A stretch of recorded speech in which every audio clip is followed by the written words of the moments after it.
நம்மளை சுற்றி பல பேர் இந்த ஒரு வார்த்தையை சொல்லி கேள்விப்பட்டிருப்போம். அதாவது 25,000 மாதம் சம்பாதிக்கிறேன், அப்பயும் என்னால் சேர்த்து வைக்க முடியல.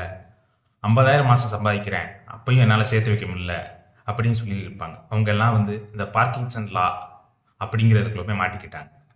அப்படின்னா என்னங்கிறத டீட்டெயிலாக பார்ப்போம். ஏன் அப்படின்னா பார்க்கின்சன் லாங்கிறது தான் வெல்த் கில்லர் அப்படிங்கிறத அர்த்தம். அதாவது இங்கே 20,000 சம்பாதிப்பீங்க, அப்போ குடும்ப தேவைக்கு தேவையானதாக இருக்கும், அப்போ சேர்த்து வைக்கிறதுக்கே இருக்காது.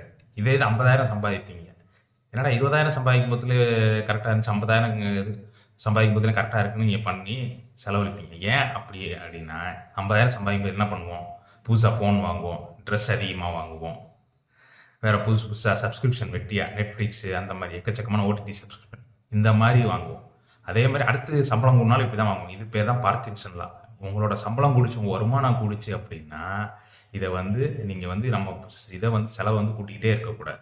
அதவும் செலவையும் கம்மி பண்ணிக்கிட்டே இருக்கணும். வருமானம் கூட கூட செலவை எதில் மிச்சம் பண்ணலாம், எதில் அதிகமாக சேவிங்ஸ் பண்ணலாங்கிறத தெரிஞ்சுக்கிட்டிங்கன்னா நீங்கள் பெட்டராக இருக்கலாம்.